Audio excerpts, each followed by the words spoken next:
Have you ever had a giant stack of papers on the corner of your desk just staring at you every single day? You know you have to grade them, but the thought of tackling all those pages just gets so overwhelming that you keep putting it off and putting it off, and then the pile keeps growing, and it's kind of like this monster on the corner of your desk. I mean, at least that's how I used to feel about it. So today we're going to talk about how to make grading way easier and more efficient so you never have to take a stack of papers home ever again. So let's get started. Here are a few ways that you can save some time and get your grading done quickly and easily. Number one, and I think this is really important to remember, is that you don't have to grade everything. I think sometimes we feel like everything that goes home needs to have a grade on it, or it looks like we aren't doing our job or something, but that's simply not true. If you're doing an activity that's guided by you, let's say you're doing your math or reading workbooks and you're working through the pages with your class, that's not something that you need to grade, because when you take a grade, you're basically checking to see if your students have mastered the skill. Well, when you're doing something together as a group, that's practice. And practice doesn't need to be graded. In fact, it actually shouldn't be graded. Let's say you're teaching a new skill on Monday morning. Maybe you're going to work on S blends this week in your phonics lessons. So maybe on Monday and Tuesday, you're just introducing that skill. And by Wednesday, you're doing some practice games or activities. And then maybe by Thursday or Friday, you're ready to see if the kids understand how to read the words with S blends. So everything that you do at the beginning of the week, that's introduction and practice. So it wouldn't be fair to the kids to grade any of that work. They're just learning the skill. But maybe by Thursday or Friday, you might want to take a grade. So I think that's the first thing to remember. You don't have to grade every paper that you send home. At the beginning of the year, I would tell parents that if something came home ungraded, it was because we did it together in class, and so they would understand why some papers didn't have any grades.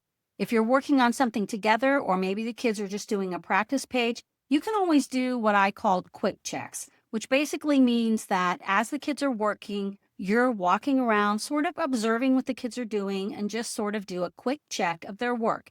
If you see a mistake, you can simply point it out to them as you're walking by so that they can fix it. And then if everything else looks good, you can pop a sticker on the corner of the paper and it's good to go. All right, number two, if you're going to grade something, one of the quickest and easiest ways to do it is to grade it right then and there while the kids wait. First grade work is usually pretty simple. Most pages don't have more than maybe 10 questions on them, so they're pretty quick to grade. So what I used to do is I would open up my grade book on my computer, and then I'd call my kids up in alphabetical order with their paper. I'd grade it, put it right into the grade book, and then have the kids put it right back into their mailbox. That's where they would put all their work throughout the day. And then at the end of the day, they'd put all the stuff in their mailbox in their take-home folder.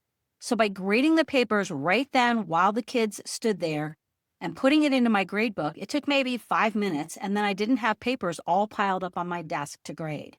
Now, if for some reason you can't grade their work immediately like that, it's still a good idea to collect it in ABC order, because then when you do go to grade it, already in alphabetical order to put directly into your grade book, which will save you time too. All right, tip number 3 is to grade all your papers and then enter them into your grade book. Some teachers will grade a paper and then enter it, but if you grade all the papers first, you kind of get on a roll. In fact, you usually memorize the correct answers after the first couple of pages, so it goes really quick, and then you can enter all the grades at once, and that will save you time. All right, tip number 4 is for when you are grading a test with several pages. We used to have to give our weekly reading test, and it had around 6 pages. So when you have something like that, don't grade each test from start to finish. Instead, grade all of page 1 for every student, and then grade all of page 2 for every student, and so on. It'll make it go so much quicker because, again, you'll sort of memorize the answers on each page, and so you can grade them faster than if you did each test individually. All right, tip number 5 is to pick one day each week when you do your grading. For me, that was on Friday, because that was the day I gave our weekly reading test and our spelling test. And then usually I would try to take a math grade on Friday too on whatever skill we were working on that week. So during planning time on Friday, I'd finish any grading that I had for that week and enter all the grades in my grade book. That way I didn't feel like I had to take stuff home over the weekend to grade. And usually I didn't send the weekly tests home until Monday anyway, so that if I didn't get everything graded, I could finish my grading on Monday and then send everything home that day. And then in terms of how many grades you need to take, my rule of thumb was to take 1 to 2 grades in each subject per week. So that way, by the end of the 9-week grading period, I had anywhere from 9 to 18 grades in each subject, which was more than enough to get a solid grade for their report card. So when you think of it that way, and if you try to grade as many papers as you can while the kids wait, you can begin to see how grading papers can become way more efficient and not take up so much of your time. And then my last tip is just a couple of suggestions that can help you save even more time when grading.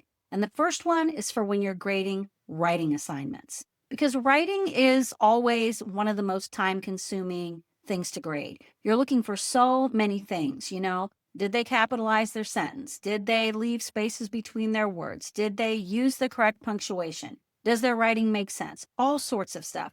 So I had some writing templates that I used with my class, and they had a built-in rubric right on the front of the writing page. I had them for when the kids did narrative, opinion, and informative writing.